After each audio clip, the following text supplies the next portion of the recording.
So I'm very excited to announce the latest development in the theatrical release of my life. As many of you all know, for 28 years, I have turned down offers, Hollywood, up and down, many.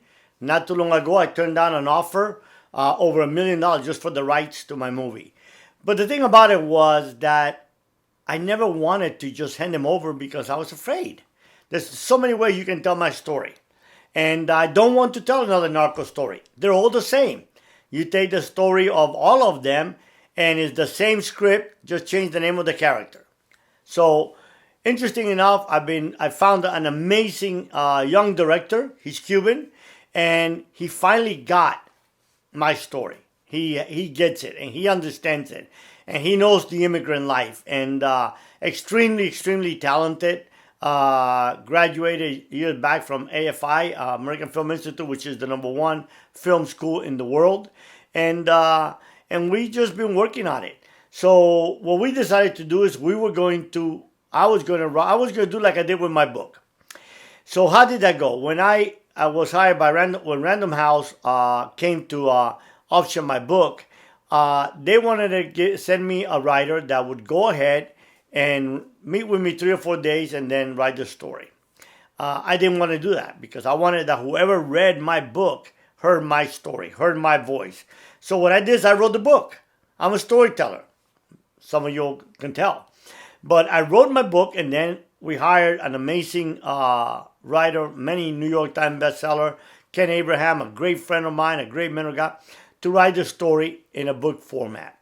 And that's what we did. So what we decided to do is we're going to write my story. We're writing it ourselves. We're going to start, we've gone from a movie to a documentary to a series, and we were getting ready to hire a big name scriptwriter for a movie when all of a sudden we just heard from a very famous director who said, you really need to make this into a limited series. Funny, because in 2008, the biggest offer I got was from James Brubaker, who had done Walk in the Cloud, God Almighty, Bruce Almighty, some of the Rambo movies. And back then he told me, your story needs to be told in a series because I can't tell a 40-year story in a 2-hour movie. I won't do it service. And interesting enough, at that time it turned me off because there was no series except for Band of Brothers, and when we were soldiers, I looked at series as a soap opera, and that's not what I want to tell. But interesting enough, we had a contract, and the reason that I walked away was because we decided to move to Mexico. And I didn't feel that it was the right time. You know, I've taught about there's decisions that you make in your life when everything looks good, but something in your gut tells you no, follow that gut. Because 9 out of 10, the gut, that inner you, is what's going to be right. So, left for Mexico, didn't do it. Stayed in Mexico for 5 years and walked away from all that. And then we came back to the United States. And then I did the 20th anniversary of Coming Clean. And all of a sudden, the world had changed. People were enamored with the narco stories. And I began to get approached a lot. I ended up collaborating with Billy Corben, Alfred Spellman, and David from Raconteur Studios on the Netflix Cocaine Cowboy Kings of Miami. And they did a great job. But it's a story that starts with the people that I handed the cartel to. And it starts with literally late 1979, beginning of 1980. What people don't realize is that there was a huge world before then. The world that started in 1977. You know, recently I talked to a DA agent who was telling me that he was undercover in my case in 1979, become a good friend now. And he was telling me that they had a big bust in 1982 in Cleveland, Tennessee, 500 kilos. And they thought it was the greatest, that it was unbelievable. All the agencies from around the country were calling them. And they were amazed that there would have been that much of a cocaine load come to the United States. Little did we know, they know, that in 1977, the group that I became part of, that later on the Medellin Cartel or so-called Medellin Cartel members came out of, we were bringing in 600-700 kilos a month since 1977. No one even knew we existed. No one even knows who my godfather was, who at that time was the most powerful man in the drug world, in the whole world. And no one knows his name. By God's grace, he's still alive, 95 years old, 94 years old. So when we decided to do the story, it's something that I had ran by Billy of Raconteur Studios, and they thought it was a great take, and it's something that I thought, if I tell you to think back 60 years ago and tell me 3 great mafia movies, you can't name them except for The Godfather. Why? Well, The Godfather, as Mario Puzo tells in his autobiography, when he used to be a book writer, and all of a sudden his books were not selling. And his agent kept telling him, you got to write a mafia book, you got to write a mafia book. He did not want to write a mafia book because he did not want to portray every Italian as a mafioso. He had a gambling problem, owed a lot of money to these people, and they beat the crap out of him. When he went home, all beat up, and he told his wife what had happened. His wife said, now you're going to write the mafia story. So he begins to write what we know today as The Godfather. But what's really interesting is the 4th, 5th day, he comes to his wife and says, I got it. This is not a mafia story. This is a story about a family. It's a story about a man who all he wanted to do was protect his family and his community. And fate finds him. And he crosses this line and enters into this world.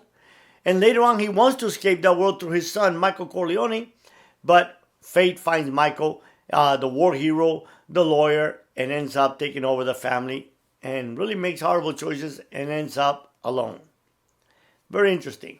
So that is my story. I'm not going to write a narco story. I'm going to tell everything that people want to know. I'm going to tell how it all began. There'll be the glitz. I mean, my God, at 77, at the age of 21, I was making $1 million to $3 million a month. And I was living a life that very few people ever dreamed of. Before you saw Sal and Willie and all those people, I was trotting around the world. We had companies. I dated the most beautiful women in the world. I had jets, helicopters, ranches, mansions. I had it all. Yet I was miserable. So what story am I going to tell? We're going to tell a story from my son's eyes.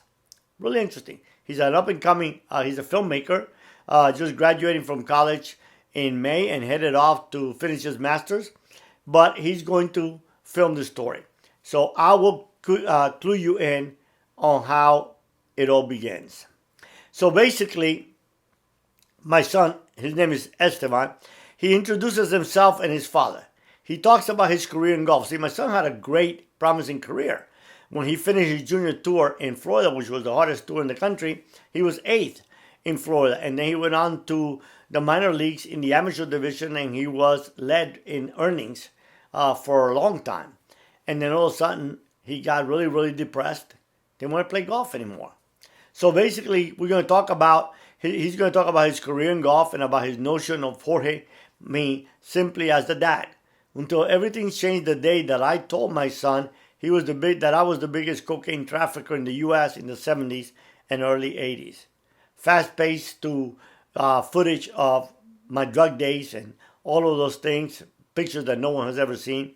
And then this is what's really critical, and this is going to be the crux of the story. Then Esteban, my son, talks about the impact of his father's history and how he wrestled with it. After an identity crisis, he decided to change his career from golf to filmmaking. And then he sets out to make this film in an effort to understand who he truly is and where he comes from, something our youth are really dying to understand. He wants to know the reason behind his father's decisions. How was his father how his father, who lived a wholesome life, joined this drug cartel? The reason how was he capable of getting out alive from the drug world, surviving a plane crash, torture in prison to rebuild his life and become the person that he is today? So basically, then I take my son on a journey. I take him to where it all began. We go to different locations, and I tell him my story. How it was, the decisions I made, the life that I lived. And he'll be filming it. And he'll be interviewing, and then we're going to talk and interview many, many people that played an important impact in my life. So we're extremely excited about it. I'm excited because it's going to tell a story. Yes, it's going to have all the narco elements that the world is desperate, loves, or so enamored with. But what it's going to do is it's going to tell a story of faith. It's going to tell a story of a God who forgives. It's going to tell a story of redemption. It's going to tell a story of hope. no matter how bad of a decision we made in life, we can change. We can become better. So that'll be the story. I'll be telling you more later on as we go. And it's very, very exciting. We start filming April 10th. Pray for me. God bless.